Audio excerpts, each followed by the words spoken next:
Your knight in shining armor. Look, keeping up with my series, the elves weren't always the good guys. Sometimes they did bad things. I thought I'd go a little different this time. Listen, mankind was often corrupted by power. You know, man's life is short, it's fleeting.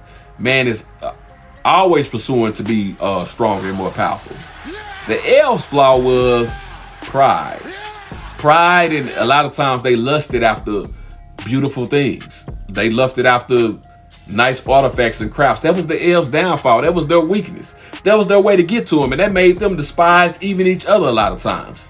And that caused a lot of things. But I'll give you a few ways that man kind of participated in the downfall of some of the elven kingdoms. Listen, I think I'll start out with Thingol, King Thingol, not the one from The Hobbit. Like, that's way in the future. This King Thingol was one of the first elves ever awakened. Matter of fact, he was friends with Finwë, who was Fëanor's father. You know what I'm saying? But anyway, Thingol was what is called a Teleri elf. He never went west to Valinor. He stayed in mainland Earth, and he actually married Melian the Mire. And a Mire is like a lowercase god or like an angel. I think I said it before.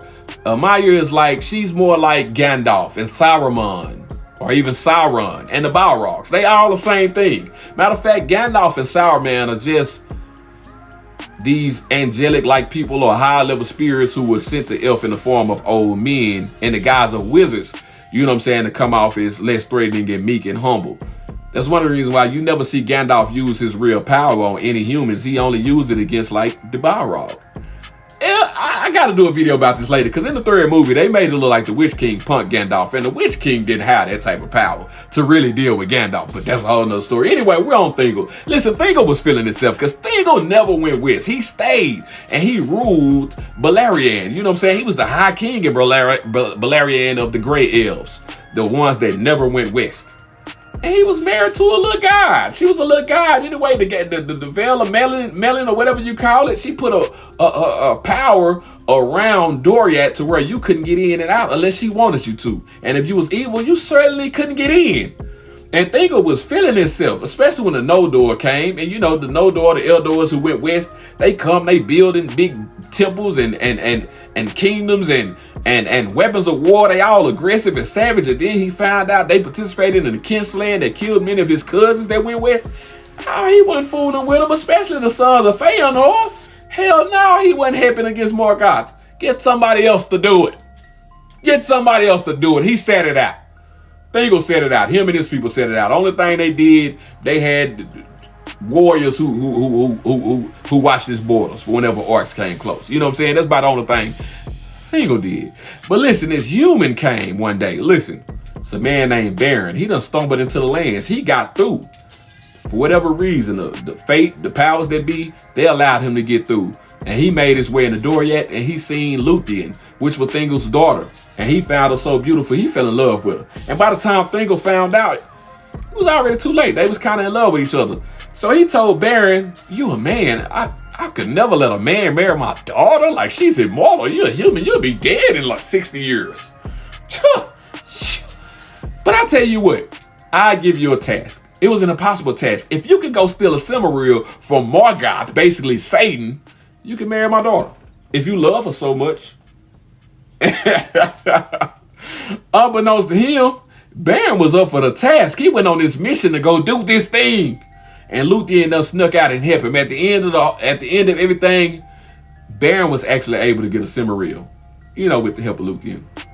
Because she's half elf, half god, basically. She sung a song that kind of put Morgoth to sleep. They was able to steal a Silmaril. Then one of his werewolves done bit the hand off Baron and took the Silmaril and ran off, went crazy, you know, because the pure light inside of evil. It's a whole little thing. And in the end, they wound up getting it back. Baron done died, and Luthien was so sad she died. And then the guys sent them back to Earth and made them regular humans. And Elrond and Elros descended from them later on. It's a whole lot. Erendil too. It's a whole lot that went on with that. But anyway, Thingol got this doggone Silmaril. And on top of this Silmaril, later on there was another man that brought him the Naglamir, which was a gift that was made by the dwarves. So Thingol took the Naglamir necklace and he took the doggone Silmaril, and he decided he wanted the dwarves to craft him something special, you know what I'm saying, to put it together. Well, the dwarves decided that they feel like they should keep the Silmaril. and the Naglamir, because it's really theirs. And Thingol, the lust in his heart had already came about. See, look, the Silmarils really belong to the Fëanorians. It really belonged to the Sons of Fate. That's really who came to Middle Earth to fight Morgoth. It was them. But Thingol in his heart was like, nah, I ain't letting this Silmaril go. And I want this Naglamir and this doggone Silmaril together. So he done went bad on the dwarves. He the king of the elves. And they just lowly dwarves.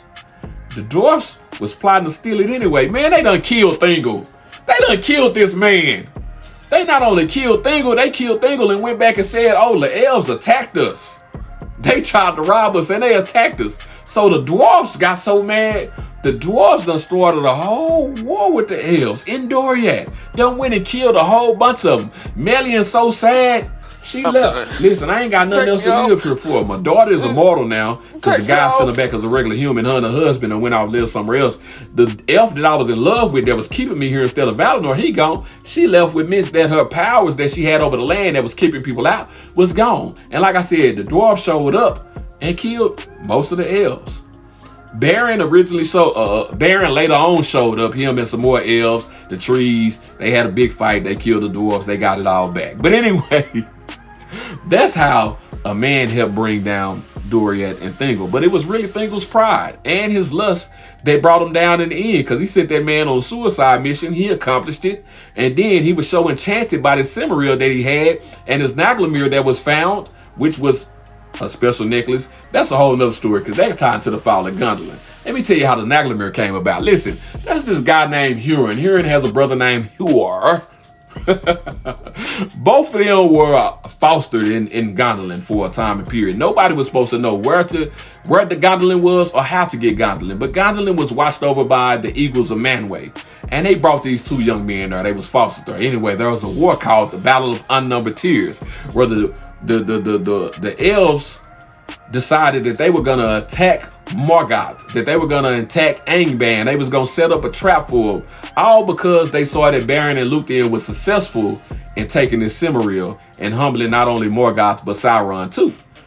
But anyway, some of the men that came from the east had evil in their heart, because when men woke up, they were in the east where Morgoth was and a lot of Morgoth's people was. He was able to lie to them and corrupt a lot of men. So anyway, some of the men sabotaged the battle plans and exposed what was about to happen. So they lost the Battle of Unnumbered Tears. But not only did they lose, Gondolin, the Gondolin king, Turgon, when he was on his way to turn back, Huor and Hurin, which were two men, decided, listen, we gonna stay and fight. Y'all gonna leave. It's important that y'all get back to Gondolin, because that's gonna be the last kingdom, the last elven kingdom that Morgoth don't know about. So anyway, when they stayed and fought, Huor died. He didn't make it. Hurin survived. Take me off. It's a whole little thing, man. Hurin was chained to this tree and had to watch his family suffer, especially his son Turin, Turambar. He had to watch Turin go through a lot of stuff. I mean, Turin went through. Turin accidentally killed his best friend. Turin accidentally killed the innocent man. Turin caused the fall of Nagathron. Turin did a lot of stuff on accident. You know what I'm saying? And I'm gonna bounce back to Turin in a second. But anyway, while Morgoth got Hurin chained to this tree watching his family suffer, he finally lets them free after everybody has died. After his son and everybody's basically dead. And Hurin decides to try to make his way to Gondolin, and he can't find it. He can't get there, and he screams out in the direction of Gondolin, which kind of lets Morgoth know in what vicinity Gondolin just so happens to be in. You know what I'm saying? So now he knows where to look. Anyway, Hurin made his way to Thingol. And when he made his way to Thingol, he was mad. He was crazy. Of course, he'd been tortured for all these years and stuck to this tree watching his kids suffer. But Malin, which was Thingol's wife, healed him. She healed his mind just enough so he can kind of get a grasp of what's going on and get a grasp of reality. And when he came to, he had this Naglamir that was found by his son Hurin while he was with some dwarves that just so happened to betray Turin or whatever. But anyway, the Naglamir, which is special and sacred to the dwarves, it was a gift, and he gave it to Thingol. So Thingol had the Naglamir, and Thingol had the Silmaril. And between his Naglamir and his Silmaril and the lust in his heart, it corrupted him to the point that he disrespected the dwarves. And the dwarves already was planning on doing something to him because they wanted the Naglamir and the doggone Silmaril anyway. And that caused the downfall of Thingol and Doriath. And later on, his grandson Dior But anyway, the line, it lived on through Elendil, Elrond, Elros, and the Númenóreans and all that. I already told you all that. But anyway, that was the fall of Doriath and Thingol's pride that brought them down. Now, if we go to Gondolin, look, Gondolin was supposed to be a hidden city. It was a hidden kingdom. But, once again, like I said, when Hurin got free, he went trying to find Gondolin. And he yelled in the direction of Gondolin. And he begged for Turgon and them to come and get him. And they didn't come. And they gave Morgoth the hit to where they were. Now, listen, with Gondolin, they had, this is Turin's cousin, Tur, which is Hur's son. Turin made his way to Gondolin because the god Olmo, which is like the god of the waters or the god of the oceans or whatever, sent him on a mission to warn Turgon that Gondolin was going to fall, that Morgoth was going to get there, and that him and his people need to leave and make their way by ships to the west. Turgon refused because in his pride, man, this city beautiful, this city big and strong. I got this city, I can't leave it. This me right here. I'm from this hood. This my hood. This my town. So Turgon refused to go. Now, there was an elfin Gondolin who was very jealous. I talked about him in my last video, which was Maglin, because he wanted to marry his uncle's daughter. He was super jealous, and he got mad because his daughter fell in love with Tur. So anyway, one day while he was out foraging for metals and different ores, he got caught by Morgoth's spies and took to Morgoth, and he done betrayed the whole city. This hidden city that nobody knew how to find except for elves who were specifically from Gondolin. He done gave up the game. He done told it all. He told God on Jesus. Morgoth done sent Balrogs. It's about 6-7 Balrogs, 4-5 dragons. Sent a bunch of orcs. Like, they done. Listen, I want to see the fall of Gondolin. I need to see the movie The Fall of Gondolin. That'll be so dope. I know a lot of people don't want to see the elves lose or all that like that, but that would be a very dope movie. Like, listen. It's a lot of stuff that you could take with J.R. Tolkien's work, but The Fall of Gondolin would be a great movie because, listen, they got these elves. They got Glorfindel. They got Elendil. Listen, they just had, oh my gosh, killing the Balrogs and falling in his sacred. Oh my gosh, it's a great story. It's a great story.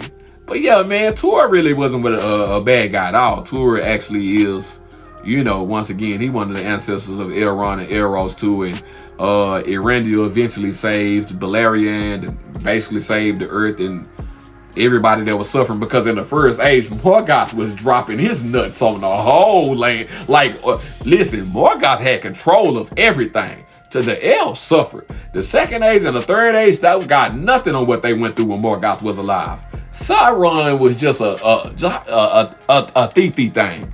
I don't put it to you like that.